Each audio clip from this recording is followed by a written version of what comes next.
నా పేరు సరిత. నేను మల్కాజ్గిరి నుంచి వచ్చినాను. ఈ డాక్టరు 20 సంవత్సరం నుంచి తెలుసు.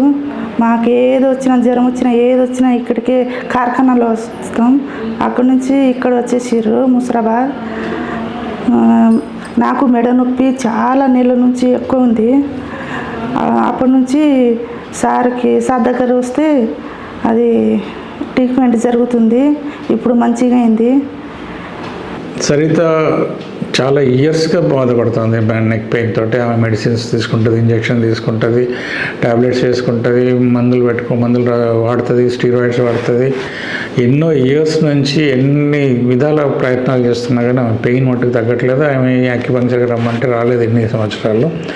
కానీ చాలా చాలా సివియర్గా ఉంది తనకి పెయిన్. ఎన్నో ఇయర్స్గా నాకు తెలిసి 15 సంవత్సరాల నుంచి తనకి సర్వైకల్ పెయిన్ ఉంది.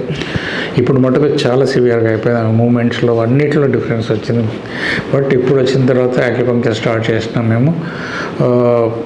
స్లోగా ఇంప్రూవ్మెంట్ స్టార్ట్ అయింది. ఇప్పుడు వచ్చినంత కంప్లీట్ ఆ సివియర్ పెయిన్ లేదు. ఇప్పుడు ప్రతి మూమెంట్లో పెయిన్ ఉండేది తనకి.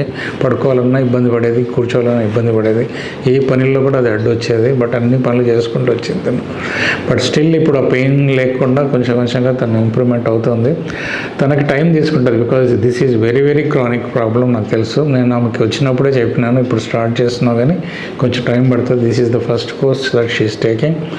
తన ఎంత ఇంప్రూవ్మెంట్ అయింది తను ఆల్రెడీ తన మాటలో చెప్పింది. బట్ ఇంకా మంచి రికవరీ అవుతుంది ఈ స్టేజ్ నుంచి కూడా. కానీ యాక్యుపంక్చర్లో మేము ఇంతవరకు సర్వైకల్ స్పాండిలోసిస్లో ఫెయిల్ అయింది లేదు. మేము సర్వైకల్ స్పాండిలోసిస్ ఏజ్ ఉన్న వాళ్ళకి చేసినాం. ఈవెన్ 20 ఇయర్స్లో వాళ్ళకి కూడా cervical spondylosis, severe cervical spondylosis చూసినాం. ఏజ్కి నిమిత్తం లేకుండా, ఇంజురీకి నిమిత్తం లేకుండా, డీజనరేటివ్ ప్రాసెస్ 20 సంవత్సరాల్లో స్టార్ట్ అయిన వాళ్ళని చూసినాం. బికాజ్ ఆఫ్ ద ఇప్పుడు ప్రజెంట్ స్టేజ్లో డే టు డేలో కంప్లీట్గా సిస్టమ్ మీద కూర్చోవడం, సిస్టమ్ మీద వర్క్ చేయడం, డెస్క్ వర్క్ ఎక్కువైపోవడం, కంప్లీట్ వేరే ఫిజికల్ ఎక్సర్సైజ్ లేకపోవడం, ఇవన్నిటితోటి నెక్లో ఉన్న బోన్స్ అన్నీ కూడా తొందరగా డ్యామేజ్ అవుతున్నాయి. సో ఇవన్నీ మనం అక్యుపంక్చర్లో కంప్లీట్గా రీజనరేట్ చేయొచ్చు. సర్వైకల్ స్పాండిలోసిస్, లంబర్ స్పాండిలోసిస్లో ఎంత సివియర్గా ఉన్నా మనకు అక్యుపంక్చర్ రెస్పాండ్ అవుతుంది. Even cervical canal stenosis, lumbar canal stenosis కూడా అక్యుపంక్చర్లో రెస్పాండ్ అవుతుంది.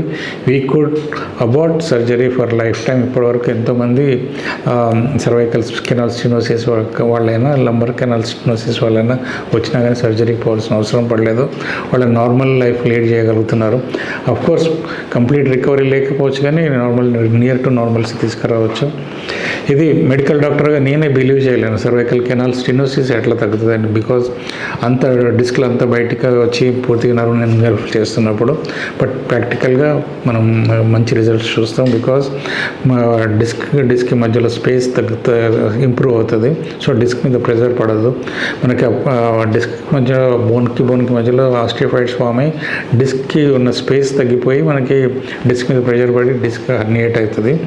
ఇప్పుడు ఏమవుతుందంటే ఫస్ట్ ట్రీట్మెంట్ చేసినప్పుడు అక్కడ ఎనర్జీ మనం గషింగ్ చేయగానే స్లోగా డిస్క్ మధ్యలో స్పేస్ ఇంప్రూవ్ అవుతుంది.